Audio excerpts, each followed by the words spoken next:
कितना सुंदर लिखा रहता है। एकादशी का जब हम व्रत करते हैं तो शिव महापुराण की कथा में, व्रत शिव महापुराण की कथा जो हम श्रवण कर रहे हैं, स्कंद पुराण, पद्म पुराण, नारद पुराण, कुर्म पुराण, इन पुराणों में जब हम ग्रहण करते हैं, ज्ञात करते हैं, तो हमको मालूम पड़ता है कि व्रत करने से पहले, हमारे एक दिन पहले भी हमारा सोच, हमारी वृत्ति, हमारा मन, हमारी दृष्टता, हमारी चित्तवृत्ति जो भी है, हमारी दृष्टि जो भी है, वो शुद्ध होना चाहिए।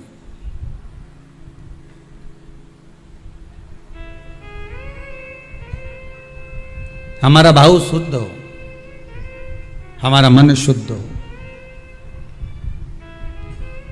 हम दूसरे से आशा तो रखते हैं कि ये हमको प्रेम से बात करे, हम दूसरे से आशा रख रहे हैं कि हमसे प्रेम से बात करे, हम दूसरे से आशा रख रहे हैं कि ये हमारे से स्नेह से बोले, हमारे से मीठी वाणी का प्रयोग करे। पर पहले अपने भीतर झांक कर देखो कि आप उससे कैसी बात कर रहे हैं।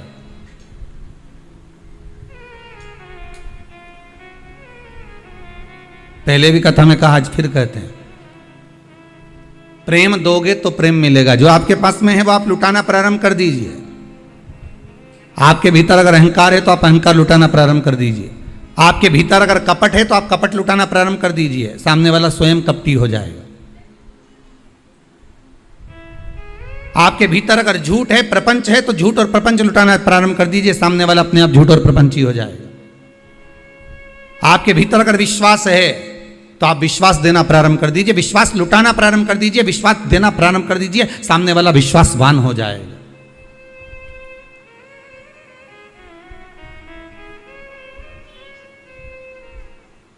सामने वाला स्वयं विश्वासवान हो जाएगा। आपके भीतर अगर भजन है तो आप भजन देना प्रारंभ करो, सामने वाला खुद भजन गाने बैठ जाएगा। हमने कई माताओं को देखा है, जब तीज त्योहार आता है ना, तो एक माता भजन गाने बैठती है, ढोलक लेके जो पीटना चालू करे, मंजीरा बजाने वाली भी नहीं होना तो दूसरी आके बैठ जाती, मंजीरा उठा ले बजाने लगते। उसको बजाना भी नहीं आता, फिर भी वो आकर बैठ जाती। बैठे बैठे वो ताली बजाएगी, तीसरी फिर आ जाएगी, वो बैठे बैठे ताली बजाएगी, भजन गाएगी। एक गाने बैठी थी, देखते देखते 8, 10, 15, 20 इकट्ठी हो गई। अर्थात आपने भजन दिया है, आपने भजन दिया तो भजन मिल रहा है, आपने प्रेम दिया तो प्रेम मिल रहा है, आपने करुणा दी है तो करुणा मिल रही है, आपने वात्सल्यता दी है तो वात्सल्यता प्राप्त हो रही है। भगवान कृष्ण की माता जी का नाम यशोदा रानी, यश ददाती इति यशोदा, जो दूसरे को यश प्रदान करती है वही यशोदा है। अब आपने तो नाम रख लिया यशोदा और मालूम पड़े दूसरे को दे रही अपयश। यश तो कभी दिया ही नहीं। बहू ने भोजन बनाया, थोड़ी सी सब्जी बेकार बन गई तो तुरंत सास ने कह दिया, पति ने कहा आज तो भोजन अच्छा नहीं बना, इसमें दाल में नमक कम रह गया, मिर्ची ऐसी डल गई, तो तुरंत सास ने कह दिया मैंने नहीं बनाई है, बहू ने बनाई है। मतलब आपने अपयश बहू को दिया है तो एक दिन बहू भी तो अपयश आपको देगी। आप जो लुटा रहे हो, आप अगर कह देती कि दाल मैंने बनाई है और दाल बिगड़ गई होगी, अब शरीर से बनता नहीं है, पाँव में इतना दर्द रहता है ना, तो उसके कारण बस हो सकता है नमक कम डाला हो, ध्यान नहीं रहा हो, मेरी चित्तवृत्ति में नहीं गया हो, मिर्ची ज़्यादा डल गई हो, कुछ हो गया हो, सब सब्जी मेरे हाथ से बिगड़ गई। बहू ने बनाई थी, बिगाड़ी उसने थी, पर आपने उसको यश दे दिया और अपयश अपने माथे पर ले लिया। तो एक दिन बहू भी यही करेगी कि स्वयं यश प्रदान करेगी और अपयश अपने माथे पर लेगी। पर हमारी आदत ये रहती है कि अच्छा करा तो मैंने करा और बुरा करा तो वो बेहरू सिंह ने करा। हमने तो तुरंत कह दिया, अच्छा हम कर रहे हैं, बुरा वो कर रहा है। अब इसमें प्राप्ति कहां है?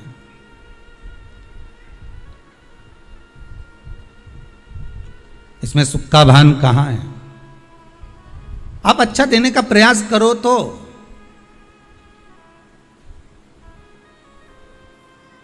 जो साड़ी कोई नहीं पहने, ना बहू पहने, ना बेटी पहने, ना कोई पहने, जब वो साड़ी बहुत दिन की रखी रही और वो साड़ी कोई नहीं पहने, तब तुमने उठाकर उसको भागवत जी पे चढ़ा दी। और आशा क्या रख रही हो कि भागवत मैया ऐसी कृपा करजे हमारी झोली खुशी से भर दीजिए। भागवत मैया सोचे बता कजन कहाँ की कितने साल पुरानी साड़ी इधर उधर से घूम फिर के तेरे पास आई और तूने मेरे को ला के चढ़ा दी और आशा रख रही है कि भागवत मैया मेरी झोली खुशियों से भर दे। तो भागवत जी बोली कि मैंने तुझसे कहा था कि तुम मुझे साड़ी चढ़ा। कभी भागवत महारानी बोलने आई तुमसे? कभी भागवत महारानी ये कहने आई कि मेरे को साड़ी चढ़ा, कि मुझे आभूषण चढ़ा, कि मुझे रतन चढ़ा, कि मुझे माणिक चढ़ा, कि मुझे सोना चांदी चढ़ा? भागवत कभी नहीं कहने आई कि मुझे ये चढ़ाना। भागवत तो ये कहती है कि तुलसी का दल हो तो समर्पित कर दो, और वो भी नहीं है तो मेरे चरणों में आकर बैठ जाओ, नमन कर लो। जब आखिरी में कथा विराम होगी तो तुलसी का दल व्यास जी महाराज तुम्हारे हाथ में पकड़ा ही देगा। तो भागवत तो ये कहती है कि प्रेम का एक पत्ता भी दिया जाए, स्नेह का एक चावल भी दिया जाए तो भगवान स्वीकार कर लेता है। प्रेम और स्नेह से भगवान स्वीकृत करता है, प्रेम और स्नेह से भगवान बढ़ा लेता है। प्रेम स्नेह से रिटर्न बढ़ा थोड़ा सा। प्रेम का अगर भाव होगा, प्रेम अगर आपके पास में है तो आपको मिलेगा, और अगर प्रेम नहीं है तो मिलेगा। जो होगा आपके पास में वो दे दीजिए।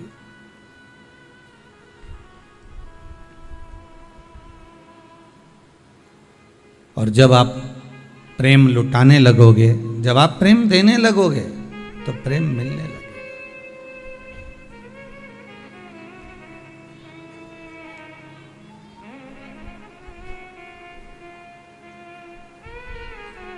शिव बहुत सरल भाषा में समझ लीजिए, बहुत अच्छे से समझ लीजिए।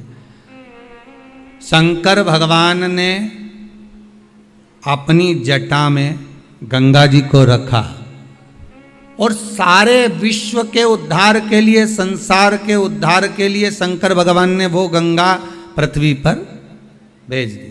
अब शिव जी ने आपको क्या दिया? जम के बोलो, क्या दिए? जटा में से गंगा। आप शंकर जी को क्या दे रहे हो? जो पानी भरकर ले गए हो, लोटा भरकर ले गए हो, भले आपने उसमें गंगा का जल नहीं मिलाया, पर आप लोटा भरकर, जल भरकर लेकर गए हो, शंकर को समर्पित करा, तो भाव तो आपका गंगा का ही है कि हम शिव जी को गंगा का जल समर्पित कर रहे हैं। भाव तो आपका वही है। आप भले ना दिए हो पर भाव आपका वही है। शिव ने गंगा दी, आपने शंकर को गंगा दी। रामेश्वरम जाकर करा क्या आपने? केवल गंगा का जल ही तो समर्पित करा है शिव को।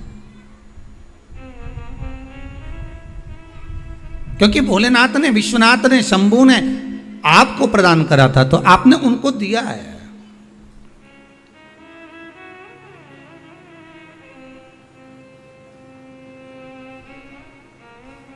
दूसरा, शिव ने आपको क्या दिया? तो शंकर ने दूसरी चीज दी है हमको, सत्य। क्या प्रदान करा है? सत्य। शिव महापुराण के अंतर्गत आता है कि भगवान ब्रह्मदेव ने बारंबार असत्य बोला, हर बार असत्य बोला। आखिरी में उनका सिर भगवान शंकर ने भैरव को प्रकट करा और उनका मस्तक कटवा दिया। जिस मुख से वो झूठ बोल रहे थे, असत्य बोल रहे थे, वो मस्तक काट दिया गया।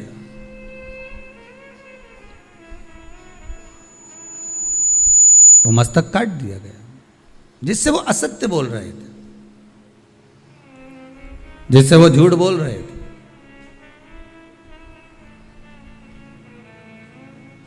क्योंकि भगवान शंकर को अगर प्रिय है, मेरे देवाधिदेव महादेव को अगर कुछ प्रिय है तो वो सत्य प्रिय। सत्यम शिवम सुंदर। शंकर को सर्वाधिक प्रियता किसमें? सत्य में।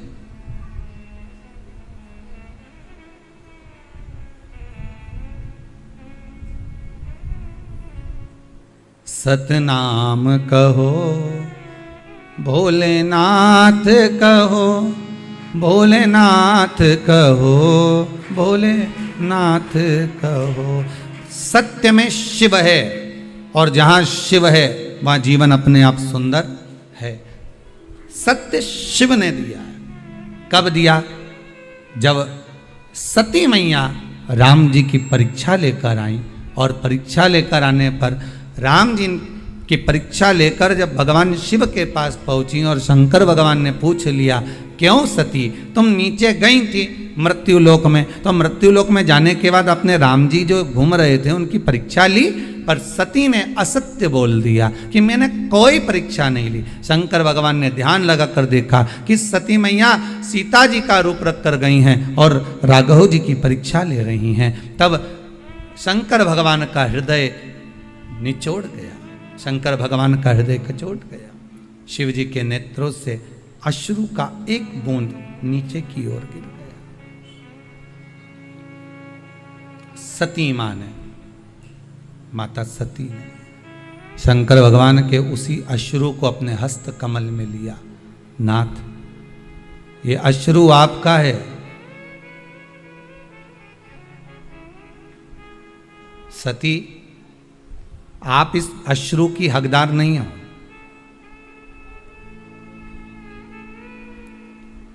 सती आप इस अश्रु की हकदार नहीं हो।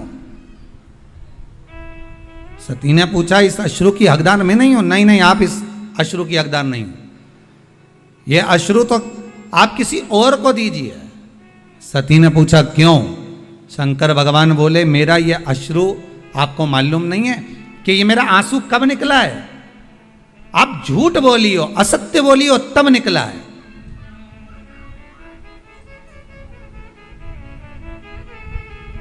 आपने असत्य कहा है, आपने झूठ कहा है, इसलिए मेरा अश्रु निकला है। सामने वाला व्यक्ति जब झूठ बोलता है, असत्य बोलता है, तो उसके सामने जिससे वो असत्य बोल रहा है, जिससे वो झूठ बोल रहा है, और उसको ये मालूम है कि सत्य नहीं है ये, तो उसके नेत्र से जो अश्रु निकलता है वही सत्य है, वही सत्य। शिव के नेत्र से जो निकला है वो सत्य है। सती मैया से कहा, इस अश्रु को आप नहीं रख सकती क्योंकि आपके पास में नहीं रह सकता, आप झूठ बोल दियो, आप असत्य बोल दियो।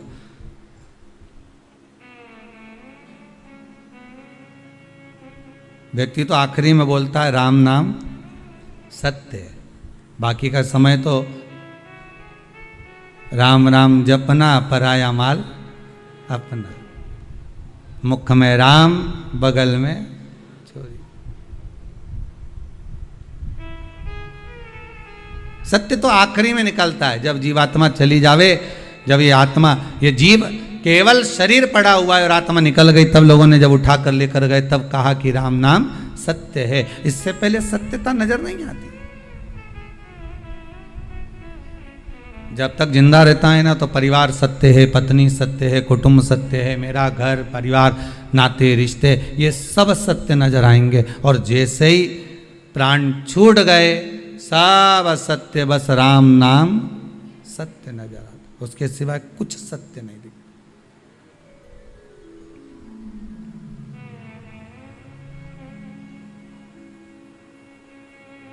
उसके सिवाय कोई सत्यता नहीं। लो सती, ए सती, ये आपके हस्त कमल में जो अश्रु रखा है ना, ये अश्रु आप पहचान नहीं पा सकती कि अश्रु में सत्यता है।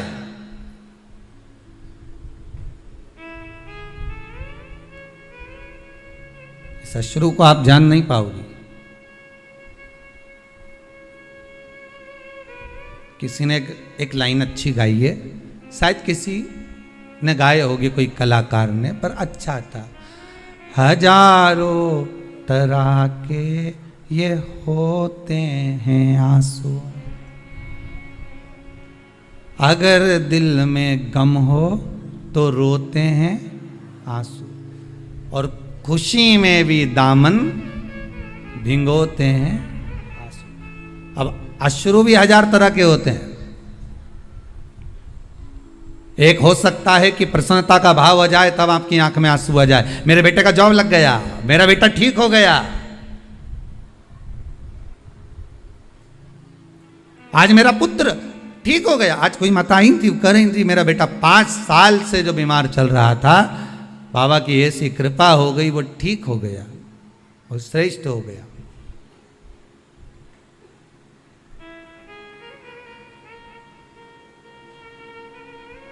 कहीं शंकर की दया हो। प्रसन्नता में भी अश्रु आ जाते हैं।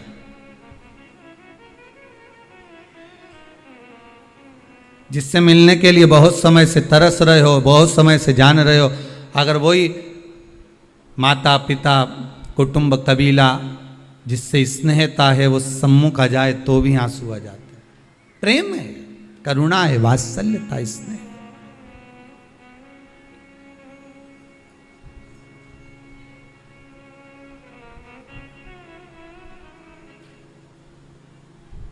ये वात्सल्यता है, यही प्रेम है। सती अश्रु का मोल तुम नहीं जान सकोगे। अश्रु वापिस दे दीजिए हमको। सती मैया कहती है मैं अश्रु वापिस नहीं कर सकती आपको, पर यह सत्य का अश्रु है, और सत्य का अश्रु इतनी देर तक कोई धारण नहीं कर सकता।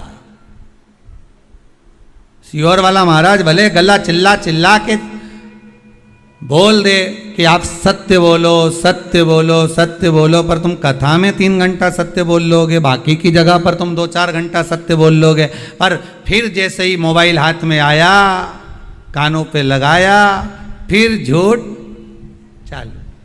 क्या कर रही हो? बस घर के लिए निकल गई, अब मालूम पड़े बैठी तो यहीं थी, और असत्य निकलना प्रारंभ हो गया। फिर वो असत्य प्रारंभ हो गया। सत्य को प्रमाण नहीं चाहिए साहब, पर असत्य को प्रमाण चाहिए। जो झूठ बोलने वाला होता है ना, वो बार बार कहता है लाओ प्रमाण दो, लाओ प्रूफ दो, अभी दो, अभी मैं चले जाऊं, अभी मैं बता दूं, अभी मैं ये कर दूं, लाओ प्रूफ दो। असत्य को प्रमाण चाहिए, सत्य को प्रमाण की जरूरत नहीं पड़ती भाई।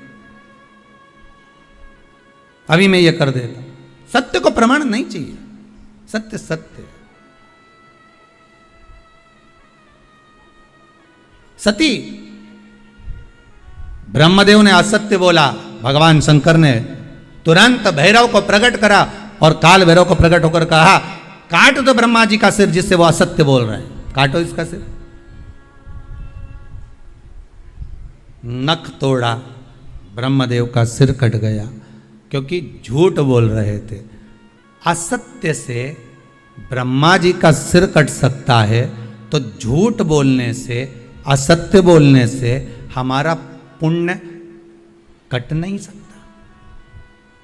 पाप बढ़ेगा और पुण्य कटेगा, पुण्य भी तो समाप्त होता है। हमने पहले कथा में कहा था, आज फिर कहते हैं, आप 24 घंटे सत्य मत बोलो, परंतु कम से कम दिन भर में 1 घंटा तो ऐसा बना लो कि मैं 1 घंटा सत्य बोलूंगी। पर वो 1 घंटा किसी को बताना मत कि मैं इसी घंटे में सत्य बोलूंगी, नहीं तो मालूम पड़े कहीं का आकर बहू पूछ ले, क्यों मम्मी सही बताना, मेरे प्रति क्या सोच रही बैठे बैठे, और सास ने जो सत्य बोल दिया तो हो गया कल्याण। और बताना भी मत को कौन से घंटे में तुम सत्य बोलने वाली हो।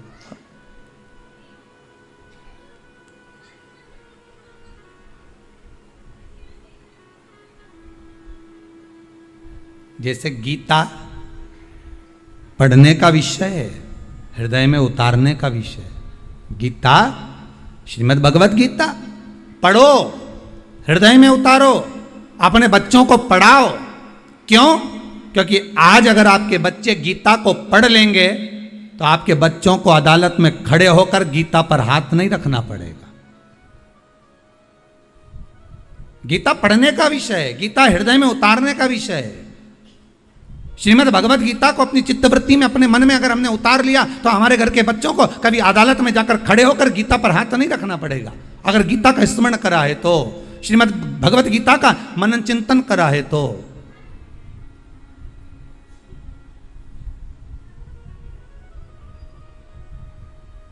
थोड़ा सा सत्य अपने जीवन में उतारो, तब जाकर जीवन का आनंद। सती लाओ, ये मेरा अश्रु मुझको दे दीजिए, ये सत्य से जो अश्रु निकला है, ये सत्य का अश्रु आप मुझे प्रदान कर दीजिए। नहीं नहीं नहीं स्वामी, मैं ये सत्य को अपने पास रखना चाहती हूँ। शंकर भगवान ने कहा, सुनो सती, अगर सत्य अगर आपने अपने पास में रख लिया तो आपको सहन बहुत कुछ करना पड़ेगा, मैं सहन करने को तैयार हूँ। अगर सत्य मेरे पास में रह रहा है तो मैं सहन भी कर लूँगी। और सती ने क्या सहन करा वो आप देख लो।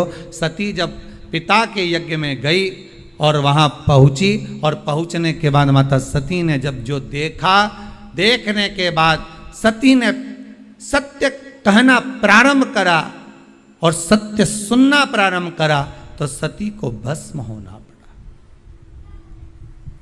माता सती को भी भस्म होना।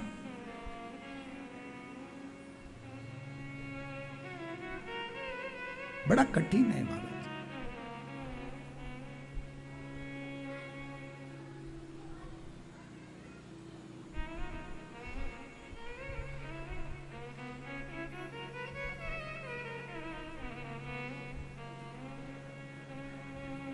सत्य को पहचान कर सती मैया ने बारंबार शिव से कहा मैं सब सहन कर लूंगी सत्य को, आप मुझे दे दीजिए। शंकर भगवान ने अपना अश्रु, वो सत्य का अश्रु, सत्यता का अश्रु शंकर भगवान ने दे दिया सती माता।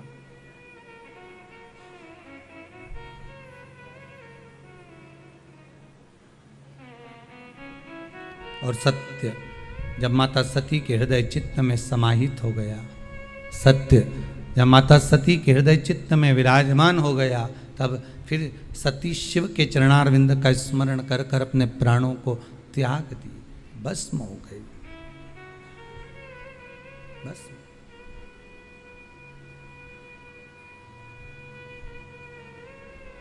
और वो सत्य के कारण ही मेरा शंकर, सती मैया हो, पार्वती मैया हो, जगत हो, संसार हो, सत्य के कारण ही मेरा शिव सबके हृदय में विराजमान है। कि आज मेरे भोले का, आज मेरे भोले का सारा जगत दीवाना है। आज मेरे भोले का, आओ से कहिए, सारा जगत दीवाना है। आज मेरे भोले का सारा जगत दीवाना है। आज मेरे भोले का सारा जगत दीवाना है। आज मेरे भोले का सारा जगत दीवाना है। आज मेरे भोले का सारा जगत दीवाना है। बिना मांगे मिले सब कुछ, बिना मांगे मिले सब कुछ, ओ बिना मांगे मिले सब कुछ, बिना मांगे मिले सब कुछ, ऐसा अजब ठिकाना है। बिना मांगे मिले सब कुछ, आओ उस प्रेम से बड़े आनंद के साथ। आज मेरे भोले का सारा जगत दीवाना है।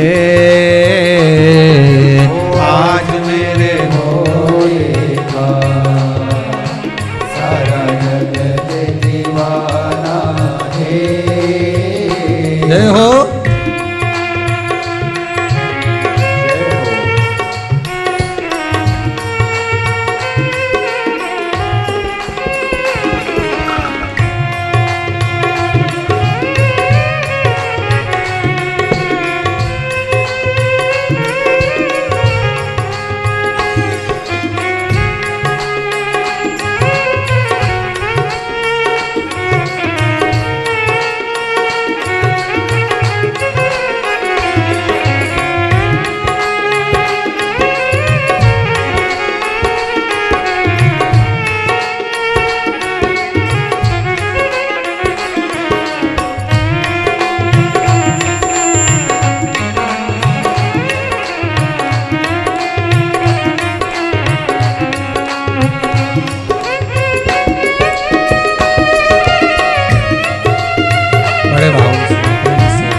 करता इनकार नहीं,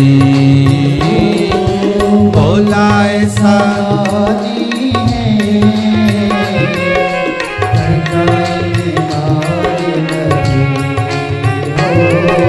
भोला ऐसा दानी है, करता इनकार नहीं, जो भी मांगो मिल जाए।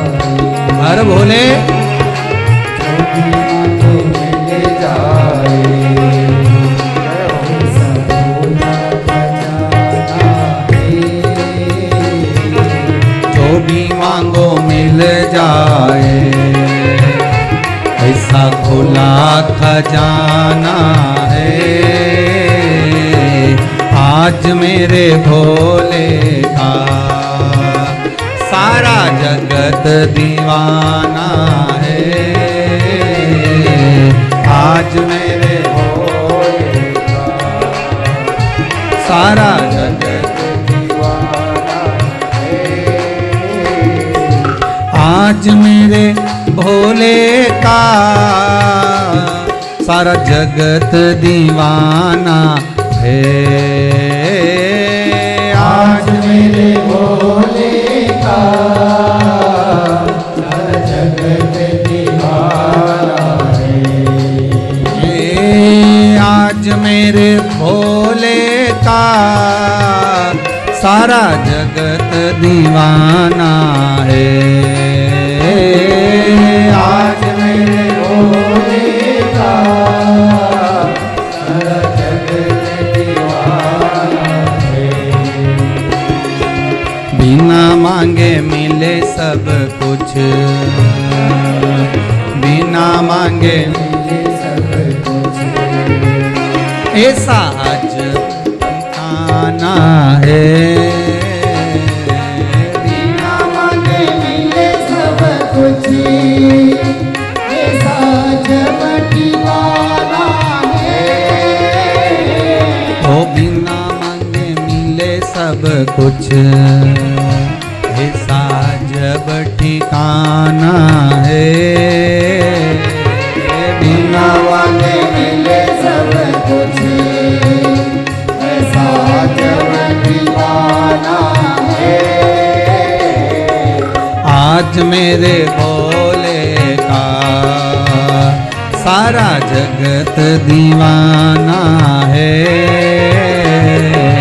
आज मेरे भोले का जय हो सारा जगत दीवाना है,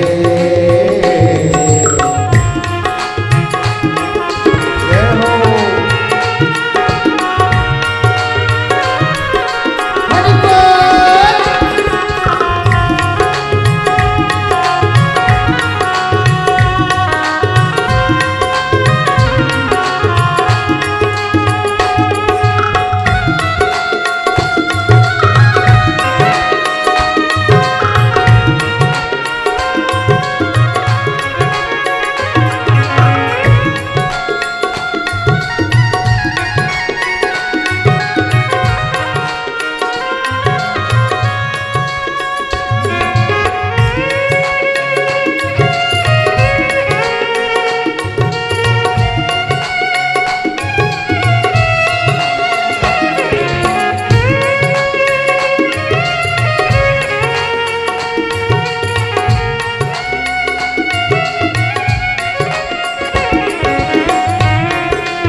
भोले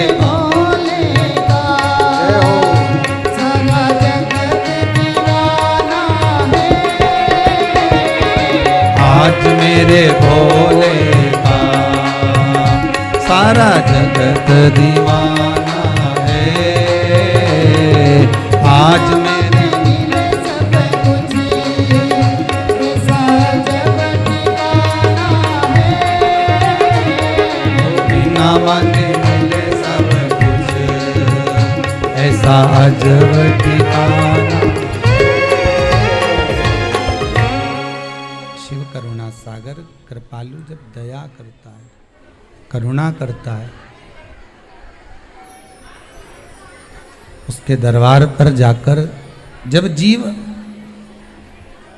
करुणा करे, कृपा करे, दया करे, सागर,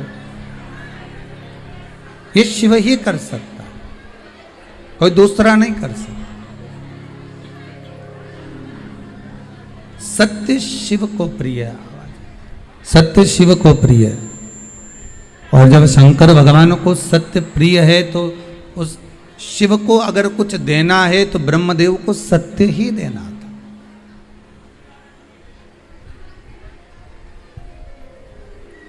ब्रह्मा जी अगर देना चाहते तो सत्य दे देते, पर ब्रह्मदेव ने सत्य नहीं दिया। ब्रह्मा जी सत्य नहीं बोल पाए। और ब्रह्मा जी अगर सत्य प्रदान एक बार कर देते तो फिर असत्य ब्रह्मा जी को बोलना ही नहीं पड़ता। किस लिए बोलते थे?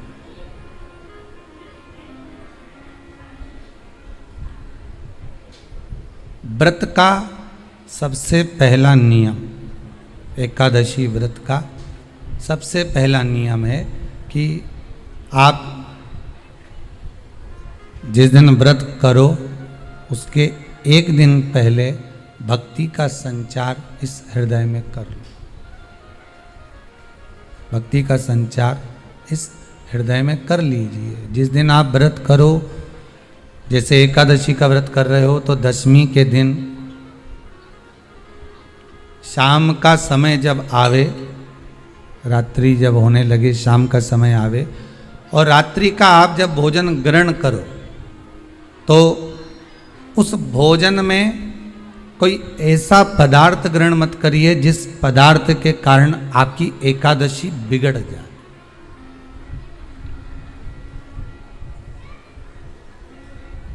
कोई बेकार भोजन हमें ग्रहण नहीं करना। श्रेष्ठ भोजन ग्रहण करिए दशमी के दिन। और एकादशी का दूसरा नियम बहुत ध्यान से सुनिएगा। जिस दिन आपकी एकादशी का व्रत हो उस दिन प्रयास करिएगा कि अपने हाथ से किसी भी वृक्ष की कोई पत्ती टूटे ना। अपने हाथ से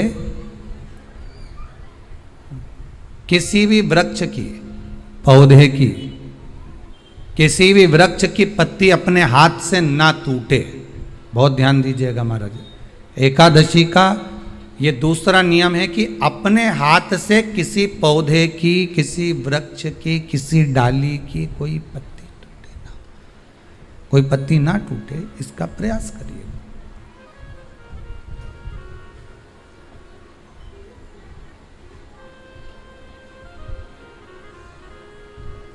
कितना सुंदर व्याख्यान कहा है, कितना सुंदर वर्णन है महाराज कि मात्र एकादशी का व्रत कर लेने पर, मात्र एकादशी का व्रत कर लेने पर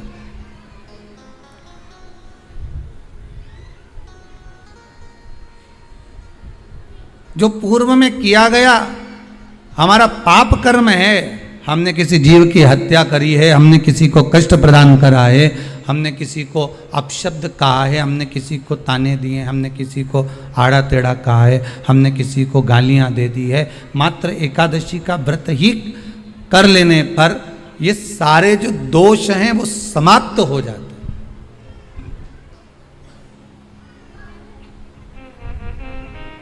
सारे दोष हमारे समाप्ति पर आ जाते हैं।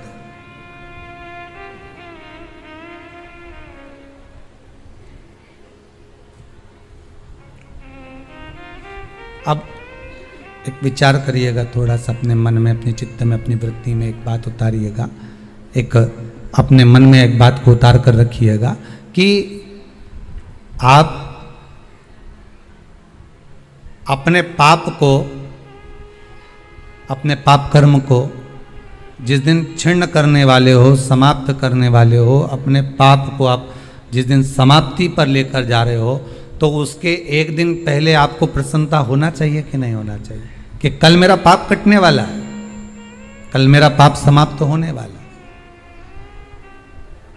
जो मैंने पाप कर्म करा है वो समाप्त होगा, जो मैंने पाप कर्म करा है वो कल समाप्त हो जाएगा। तो एक दिन पहले आपके चेहरे पर प्रसन्नता हो कि ना हो?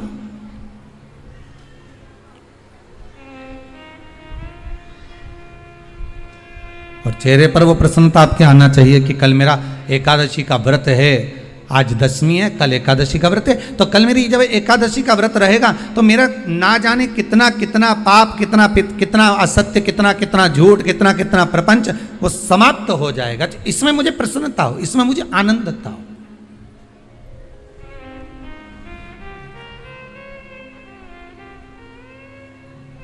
तो क्या कहा गया कि प्रयास करिएगा कि एकादशी के दिन कोई वृक्ष की, कोई डाली की, कोई कोपल की कोई पत्ती ना तोड़ी जाए। क्यों? तो कहा अगर उस पत्ती को हम तोड़ देते हैं, वृक्ष की पत्ती को या क्यारे में लगी हुई कोई डाली की पत्ती को हम तोड़ देते हैं, तो एकादशी का पुण्य फल प्राप्त नहीं होता, एकादशी का कोई फल हमारे खाते में नहीं जाता, पुण्य फल प्राप्त। अब फिर भले तुम चाहे तुमने मोरधन खाया हो, चाहे तुमने फिर चिप्स खाई हो, चाहे तुमने फिर व्रत का कितना ही सामान खा गए हो और तुमने सोचा कि आज मेरी एकादशी है, तो फिर उसका कोई फल प्राप्त नहीं है, उसका कोई सुख प्राप्त नहीं है आपको, फिर उसका कोई आनंद प्राप्त नहीं है आपको, फिर उसमें कोई आनंद की अनुभूति आपको नहीं मिल रही है।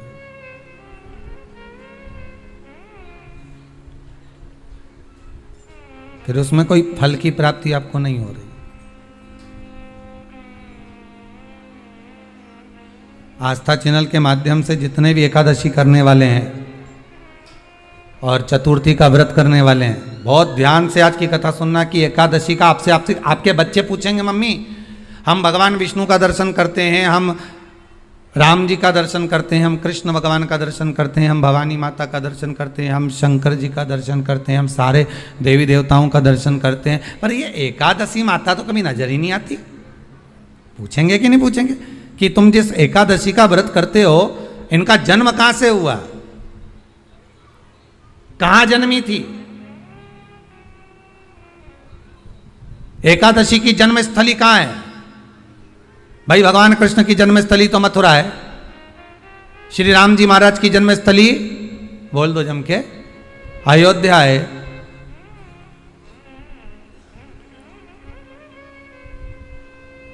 कोई आपसे पूछ ले कि एकादशी की जन्मस्थली कहाँ है, तो आधे लोग तो बाल खुजाने में लग जाएंगे कि एकादशी आखिर पैदा कहाँ हुई थी, जन्म कहाँ लिया था, इसका जन्म हुआ कहाँ था, कहाँ जन्मी थी ये?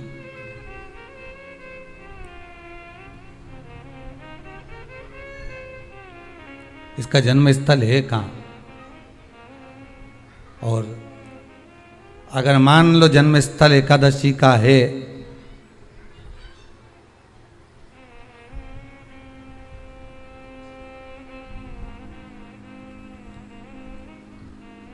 और एकादशी अगर जन्मी है, उसका जन्म हुआ है और दुनिया के लोग इतना व्रत करते हैं, उपवास करते हैं,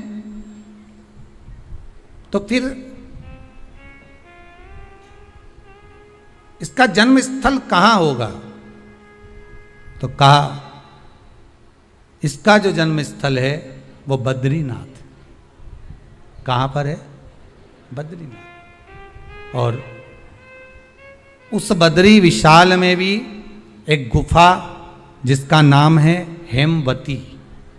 क्या नाम है? हेमवती। उस गुफा में एकादशी का जन्म स्थल है।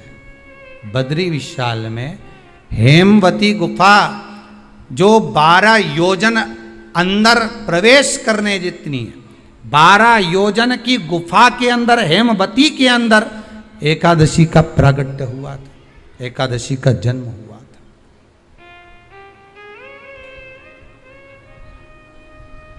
अब तो बता सकते हो ना कि कोई पूछे कि राम जी का जन्म अयोध्या में हुआ, भगवान कृष्ण का जन्म मथुरा में हुआ, और कोई पूछ ले आपका जन्म कहाँ हुआ था, अपन कह सकते हैं ना सीहोर में हुआ हमारा।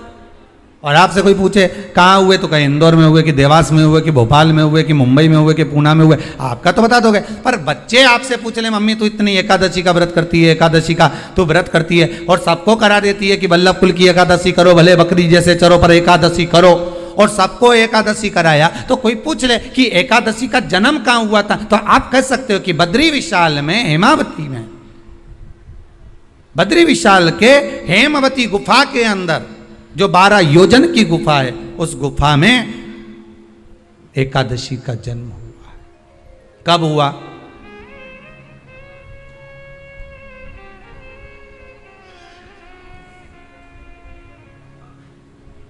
जन्म होने का कारण, राम जी के जन्म होने का कारण था रावण का संहार। भगवान कृष्ण के जन्म होने का कारण था कंस का संहार। नरसिंह भगवान के जन्म होने का कारण, प्रकट होने का कारण था हिरण्यकशिपु का संहार। वराह भगवान के प्रकट होने का कारण था कि पृथ्वी को जल पर लाकर ठहराना, हिरण्याक्ष का संहार।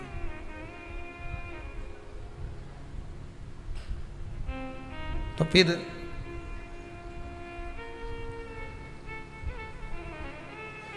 इसके जन्म का कारण क्या है? तो कहा इसके जन्म का केवल एक कारण है।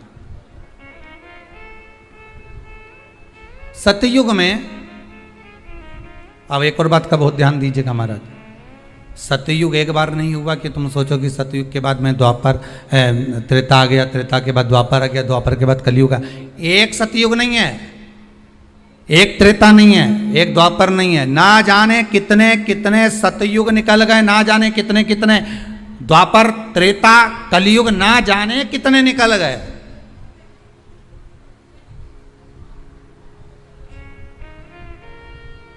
और आप और हम जैसे भी इस पृथ्वी पर ना जाने कितने, अरे जम के तो बोलो, निकल गए।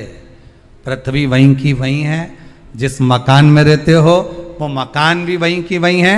बस कभी कभी एकदम प्लाट हो जाता है, फिर उस पर वापस बन जाता है, फिर क्लीन, फिर बन गया, फिर क्लीन, फिर बन गया। ना जाने कितने कितने कितने कितने जन्म हम ले चुके हैं, और हमारे भी आगे का जन्म कितने जन्म होते रहेंगे। जमीन वहीं की वहीं रह जाएगी और अपन चले जाए, बस वो जगह वहीं रह गई। जो पहले परदादा जी की थी, दादाजी को मिल गई, दादाजी की थी, पिताजी को मिल गई, पिताजी की थी, उनके बेटे को मिल गई, उनके बेटे से उनको बेटों को मिल गई। मिलते मिलते मिलते मिलते कब वो जमीन भी बिक गई समय की अवस्था में, फिर दूसरे की हो गई। और हम सोच कर रह गए कि ये हमारा है, हम इसके लिए लड़ाई करें, झगड़ा करें, हम केवल इस जमीन के लिए, जरा सी प्रॉपर्टी के लिए अदालत में खड़े, अपना समय बर्बाद कर दिए, और जो पाना था वो छोड़ दिया।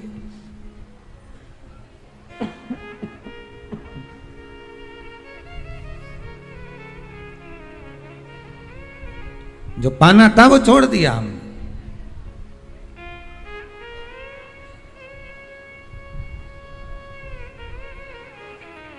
असली रजिस्ट्री तो ये शिव महापुराण की कथा है, जिसमें बैठकर आप 3 घंटा भगवान की भक्ति को जो धारण कर रहे हो, 3 घंटा जो भगवान की कथा को आप श्रवण कर रहे हो, 3 घंटा जो भगवान की भक्ति में आप डूबे हुए हो, 3 घंटा जो भगवत स्मरण में आप लगे हुए हो, बस यही असली रजिस्ट्री है, यही वहाँ काम आने वाली है। इसके सिवाय कुछ काम नहीं आएगा। धन दौलत माल खजाना सब पड़ा की पड़ा रह जाना, सब धरा की धरा।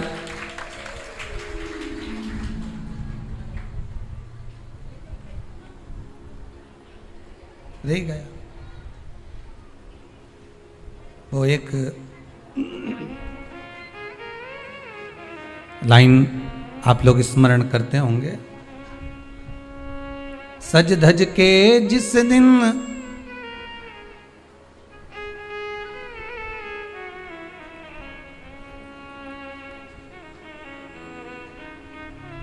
सज धज के जिस दिन मौत की शहजादी आएगी, न सोना काम आएगा न चांदी आएगी। अलमारी में धरा की धरा रह जाएगा, लॉकर में पड़ा की पड़ा रह जाएगा।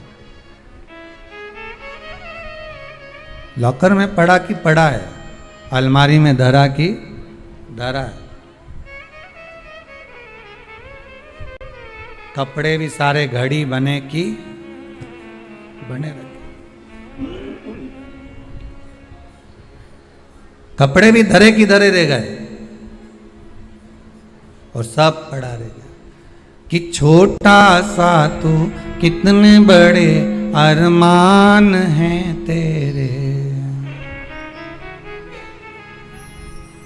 मट्टी का तू सोने जैसे मान है तेरे। मट्टी की काया एक दिन मट्टी मिल जाएगी, न सोना काम आएगा न चांदी आएगी, न सोना काम आएगा न चांदी आएगी। सज धज के जिस दिन मौत की शहजादी आएगी, ना सोना काम आएगा ना चांदी आएगी, ना सोना काम आएगा ना चांदी आएगी।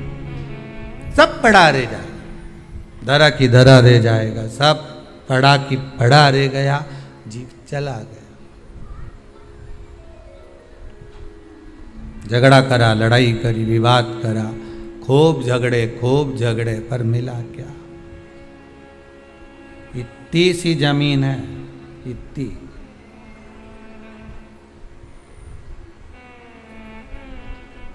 मिल भी गई, हो गया, मान लो तुमको मिल गई लड़ाई झगड़ा में। यहाँ तो शिव महापुराण की कथा कहती है कि माता पिता के आशीर्वाद से बड़ी दुनिया में कोई प्रॉपर्टी नहीं है। माता पिता के आशीर्वाद से बड़ी दुनिया में कोई दौलत नहीं है। कि जिस घर में माँ बाप की इज्जत नहीं होती, उस घर में देखना कभी बरकत नहीं होती। सही प्रॉपर्टी, सही जमीन, सही जायदाद, सही धन, सही दौलत, सही संपदा तो माता पिता का आशीर्वाद है।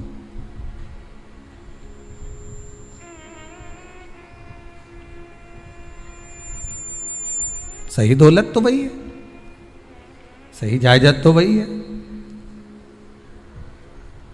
अब प्रयास करना एकादशी के दिन कोई पत्ती ना टूटे। अगर आपको तुलसी के दल की भी जरूरत है तो आप दूसरे से कह सकते हो कि मुझे तुलसी का दल ला दे।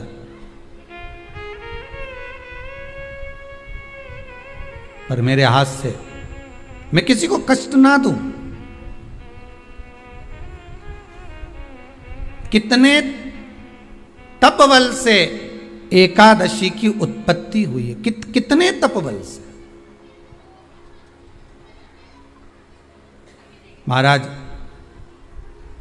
सतयुग एक नहीं आया, ना जाने कितने सतयुग आ गए। द्वापर एक नहीं आया, ना जाने कितने द्वापर। त्रेता एक नहीं, ना जाने कितने त्रेता। कलयुग ना जाने कितने हुए, और अपने जैसे भी ना जाने कितने। तो कभी कभी तुम अहंकार भी मत करना। अपने भीतर ये अभिमान नहीं आना चाहिए कि आपके बराबर कोई दान नहीं कर सकता। किसी के भीतर ये अहंकार ना आए कि हमारे बराबर कोई ये नहीं कर सकता, हमारे बराबर ये कोई बोल नहीं सकता, हमारे बराबर ये कोई होड़ नहीं कर सकता। नहीं नहीं, अहंकार को छोड़ दो।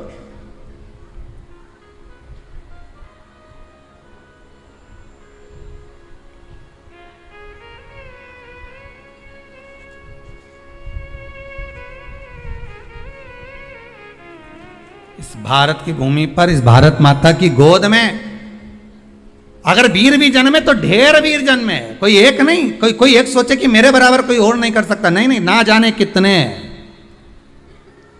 इस भारत माता की गोद में अगर दानी भी जन्मे तो ना जाने कितने, कोई ये ना सोचे कि मेरे बराबर कोई दान नहीं कर सकता। इस भारत माता की गोद में सुंदर भी जन्मे तो इतने, कोई ये ना कह सकता है कि मेरे बराबर कोई सुंदर नहीं है। और इस भारत माता की गोद में कलाकार भी जन्मे तो इतने, कोई ये नहीं कह सकता कि इसके बराबर कोई नहीं। इस भारत माता की गोद में कथाकार भी ढेर जन्मे, कोई ये नहीं कह सकता कि इसके बराबर कोई नहीं। भगवान ने पैदा करा, अभिमान नहीं होना चाहिए, अहंकार नहीं होना चाहिए। ना जाने कितने हों,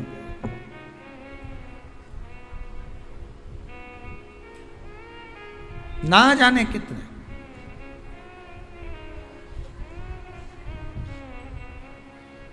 बस हो सकता है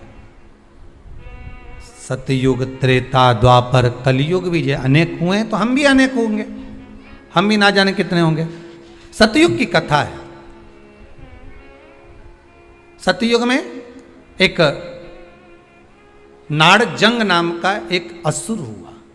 देखिए, एकादशी के जन्म की कथा शायद आपने जिंदगी में कभी सुनी ना सुनी जीवन में, पर इस जीवन में मनुष्य की देह प्राप्त कर कर अगर आप शंकर की शिव महापुराण की कथा सुन रहे हो तो एक एक संवाद को अपने जीवन में उतार कर रखना, जिससे कई माताएं कहती है गुरुजी पहले हम ये चीज नहीं जानते थे, पर आपसे श्रवण कर कर ही तो कुछ मिलेगा।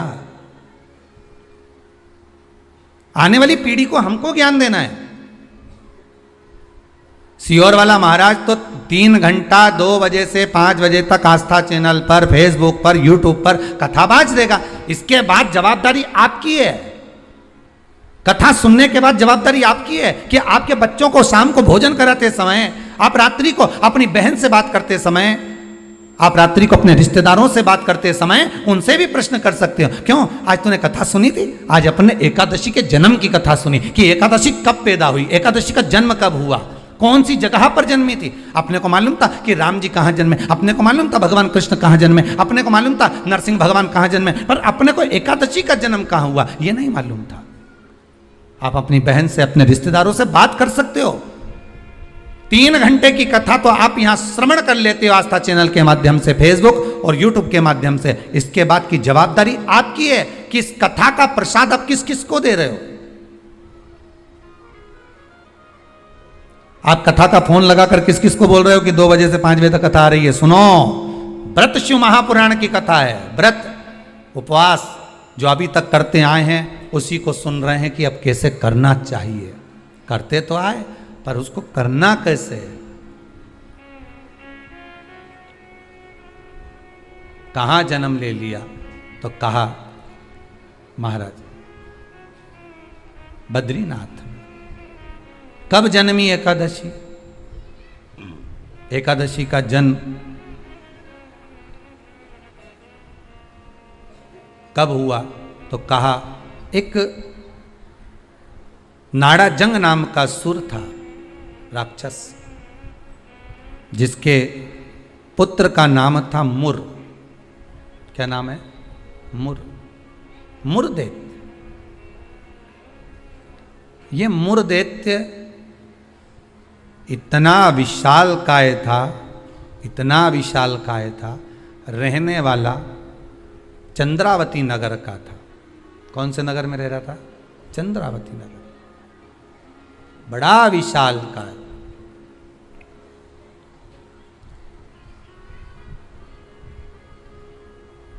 इसमें बल इतना था, इतना बल था कि एक दिन मुरदैत्य ने तप साधना कर कर, दान पुण्य कर कर, स्मरण कर कर सारा पुण्य अपने खाते में रख लिया। आपको कल कथा में कहा था, उद्यापन करना मतलब उतने व्रत का पुण्य अपने खाते में जमा कर लेना, फिर वो समाप्त नहीं हो सकता।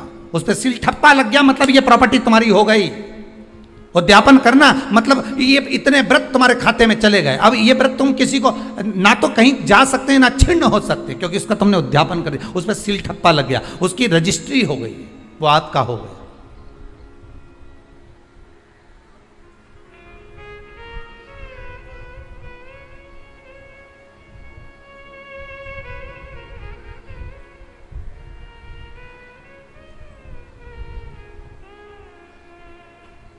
अब मुरदैत्य बड़ा बड़ा उपद्री था, बड़ा उपद्री, इतना उपद्री, पर साथ में वो दान भी बहुत करता था, साथ में वो पुण्य भी बहुत करता था, सत्कर्म बहुत करता था। अब पर ये सब कुछ करने के साथ में वो पाप भी बहुत करता था।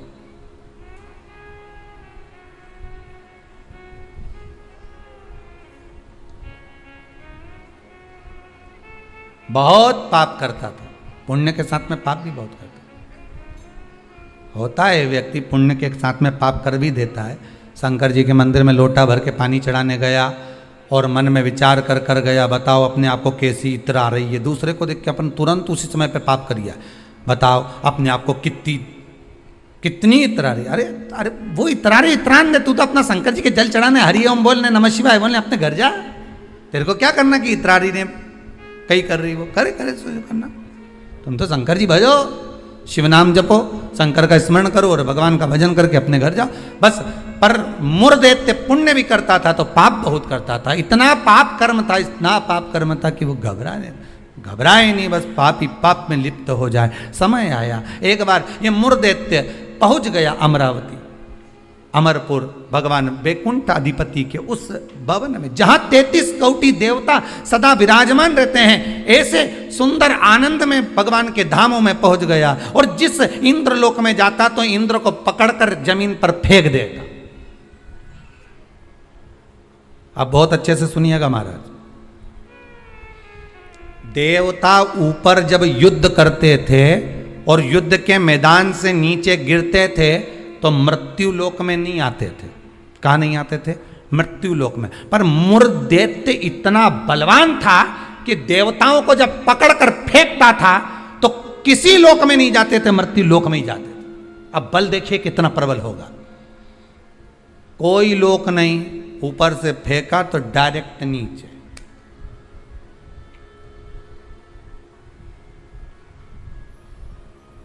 सीधे नीचे।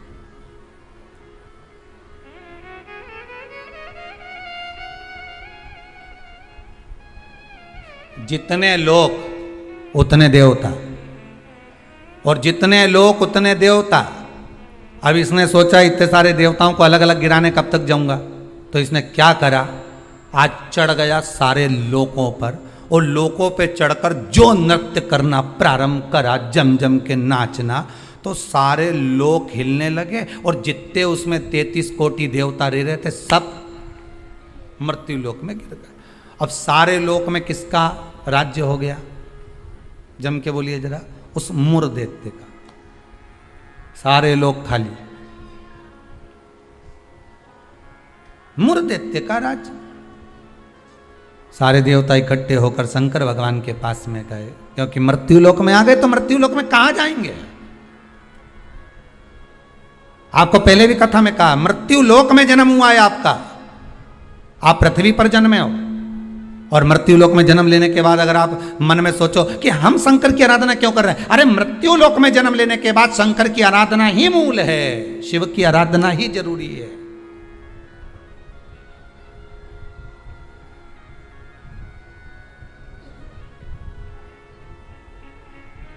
कहां जाएं, किससे कहें?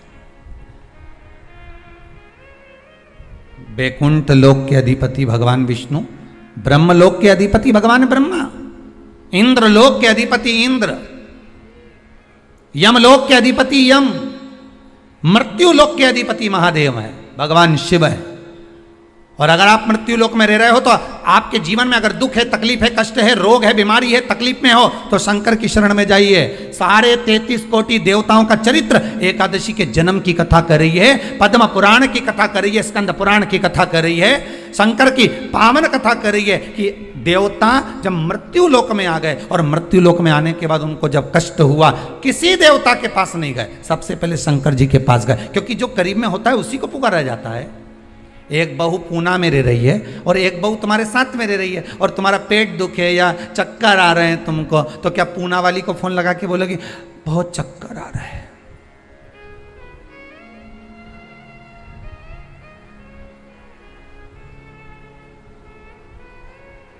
पूना वाली आएगी? अरे बोलो जम के तो बोलो। मुंबई वाली आएगी? भाई इंदौर वाली? जो जहाँ रह रही है वो नहीं आएगी, और जो जिससे कहना था उससे तो कहा नहीं, जो पास में रह रही है जरा सी देर में आवाज़ लगा देती, दरवाज़ा भड़क देती, घंटी बजा देती, चिल्ला कर बोल देती, फ़ोन कर देती, आवाज़ लगा देती और कह देती बेटा जल्दी आप बहू दौड़ कर आ, दौड़ कर आ, दौड़ कर आ।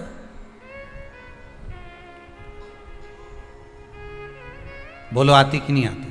कितना भी झगड़ा हो, कितनी भी लड़ाई हो गई हो, तो भी किसी को तकलीफ में है तो ऐसी कोई बहू नहीं होती जो दौड़ कर ना आए। तकलीफ में होगी, भले कितना भी झगड़ा कराओ, कितनी भी लड़ाई करी हो, कितना भी विवाद हो, दौड़ के आ गए।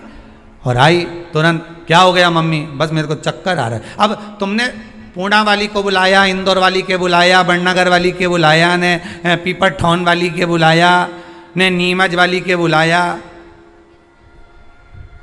सब क्या बुलाया तुमने, पर तुमने उसको नहीं बुलाया जो पास में थी।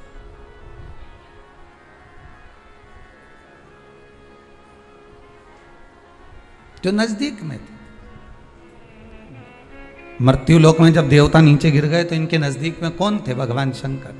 जब शंकर भगवान नजदीक में थे तो सारे देवता शिव जी के पास दौड़ कर गए, भोलेनाथ जी के पास दौड़ कर जाकर हर हर महादेव, हर हर महादेव, हर हर महादेव। जैसे ही हर हर महादेव बोला, शंकर भगवान के नेत्र खुल गए। शिव जी ने पूछा कैसे आना हुआ ये तो बताओ। कहा महाराज जी ये वो मुर दैत्य ने हम सबको नीचे पटक दिया। अच्छा तो फिर क्या चाहते हो? बस उस मुर दैत्य का संहार कर दो। शंकर भगवान बोले मुर दैत्य का संहार मैं करूंगा?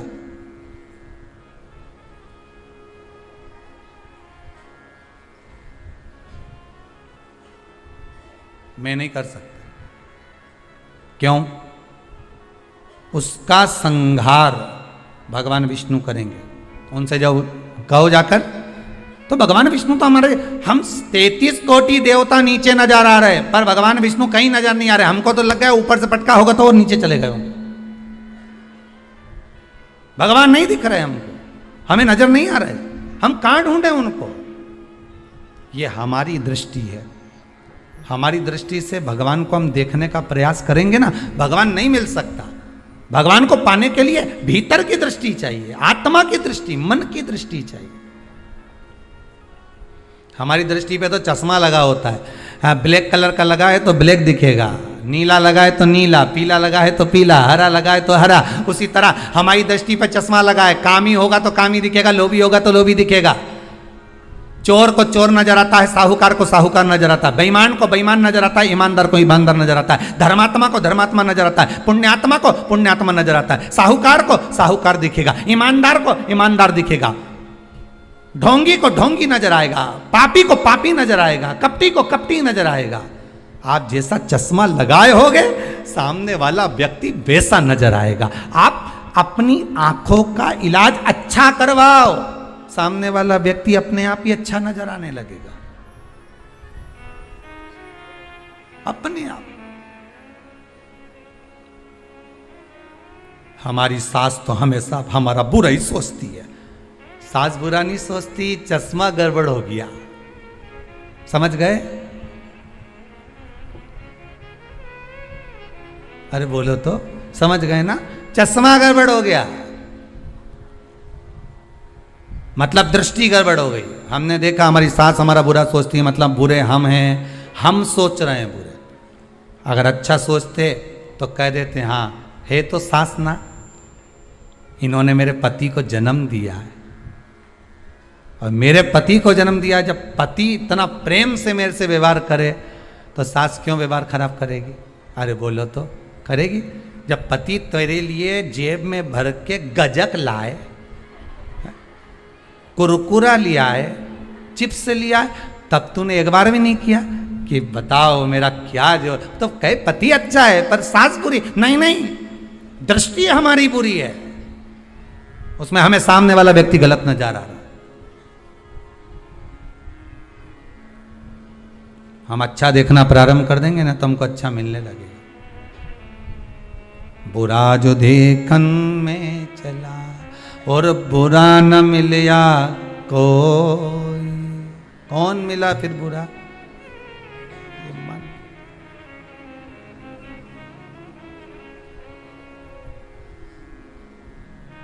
इस मन को बुरा कहा। मैं नहीं मार सकता मुर्दैत्य को, भगवान विष्णु मारेंगे। भगवान विष्णु कहाँ मिलेंगे? क्षीर सागर में शयन कर रहे हैं, जाइए। सारे देवता पहुंच गए क्षीर सागर। प्रभु कृपा करिए। भगवान विष्णु ने पूछा क्या हुआ? वो मुर्दैत्य ने आक्रमण कर रखा है, सबको उठा उठा के पटक दिया, एक भी नहीं बचा, सारे लोग खाली पड़े। अच्छा फिर मां कौन बैठा? तो क्या मुर्दैत्य बैठा अकेला? आओ।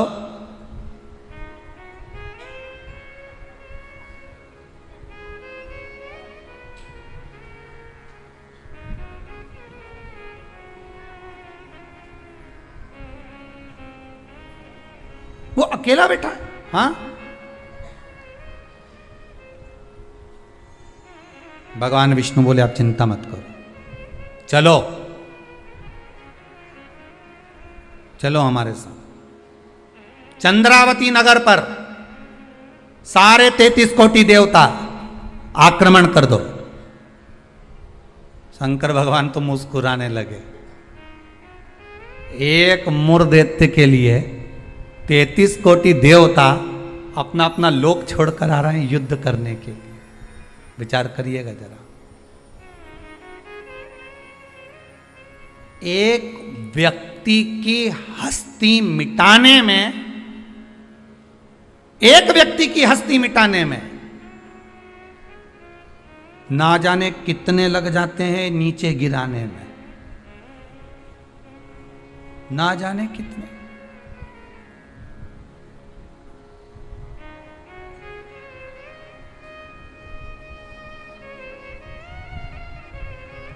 जब व्यक्ति मर जाता है तो दुनिया के लोग रोते हैं, बेचारा मर गया।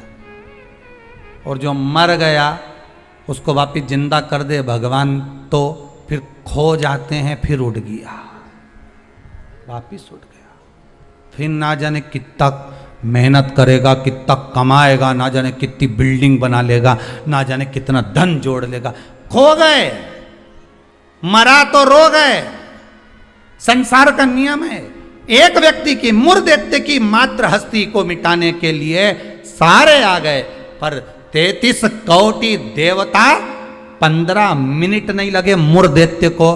15 मिनट में मुर्दैत्य ने सारे देवताओं को हिला दिया, भाग गए। सारे 33 कोटि देवता भाग गए। तब भगवान विष्णु अकेले युद्ध के मैदान में थे, अकेले युद्ध के मैदान। और अकेले भगवान विष्णु जब युद्ध के मैदान में युद्ध प्रारंभ करा, भगवान ने उठाया सुदर्शन चक्र और भगवान ने उठाकर सुदर्शन चक्र को फेंका।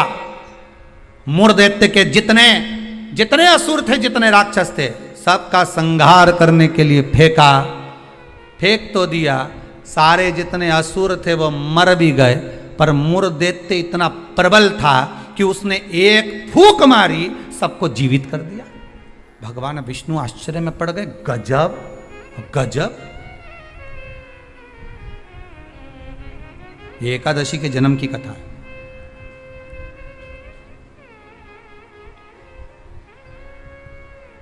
गजब हो गया, इतने सारे मरे और एक क्षण में भगवान ने तो सुदर्शन फेंका ने, सब घूम के गया ने, सबके मार के आया।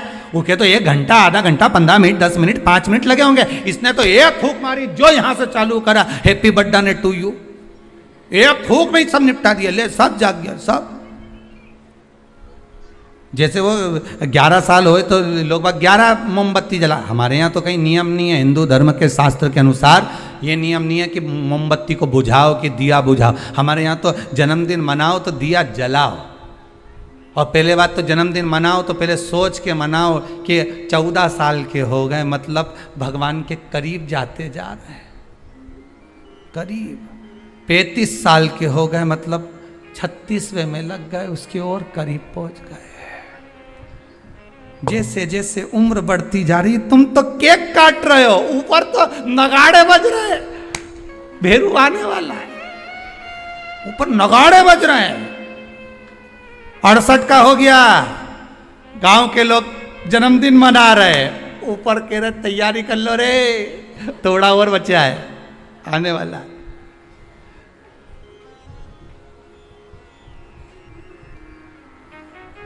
कई लोग पूछते हैं तो गुरुजी क्या हम जन्मदिन नहीं मनाए? हमने कहा मनाओ।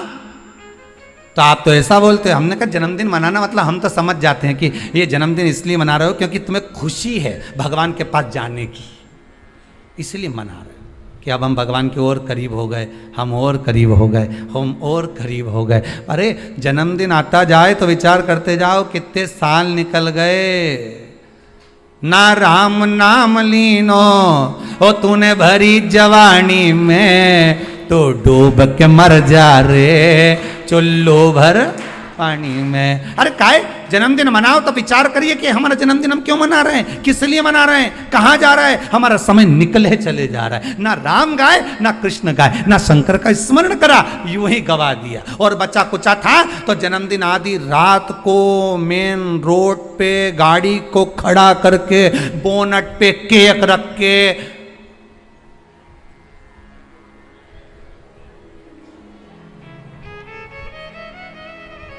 तो बेचारा इतना अच्छा व्यक्ति का जन्मदिन रोड पे मना रहे जैसे बेचारा अनाथ है रे, इसका कोई नहीं बापड़े का। उसके घर में उसकी मम्मी है, उसके घर में उसके पिताजी हैं, उसके घर में उसका भाई है, उसके घर में पूरा परिवार है, और जन्मदिन कहां मना रहा है? रोड पे। हैप्पी बर्थडे टू यू, क्योंकि अनाथ है तो जन्मदिन रोड पे मन रहा है। अगर अनाथ नहीं होता तो जन्मदिन उसके माता पिता को खड़े रखकर मनाते कि इस माता ने जन्म दिया है तेरे जैसे बेस्ट फ्रेंड को, इसको जन्म दिया है, इस माता ने मेरे दोस्तों को जन्म दिया।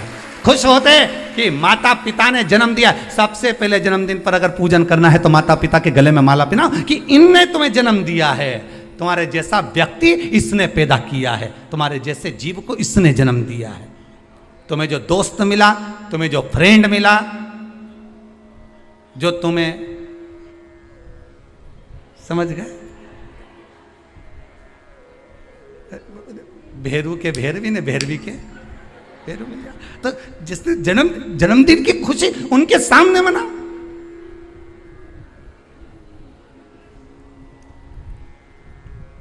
चले गए रोड पे, गाड़ी खड़ी कर ली, केक काट लिया, आधी रात को बम फटाका फोड़ लिया, बस। क्या मतलब? वो अनाथ नहीं है, वो अनाथ नहीं है। उसके सिर पर उसके माता पिता का हाथ।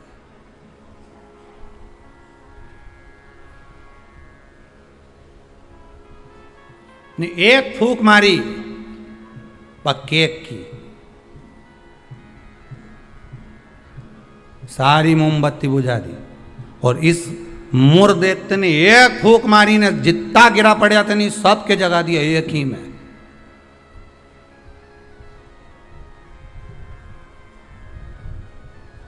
मेरे को तो लगे वो कहीं कहीं का बाबा जोगी और नहीं हो, नहीं जिसके यहाँ झाड़ा लगवाने लोग जाए, एक फूंक मार दो उठी क्या। तो ये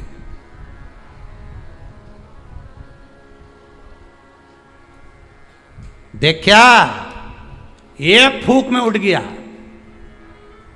तो जो उठा उससे पूछा कितना समय से बीमार पड़ा था ने? महाराज जी ने एक फूंक मारी ने उठ गया।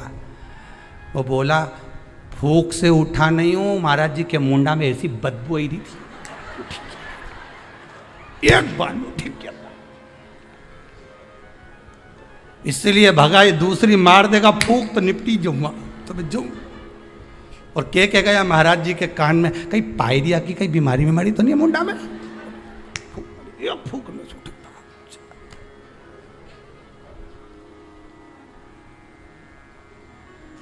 अब अभी महाराज जी ने उसको मारी थी, अब महाराज जी खुद के मार के देखो,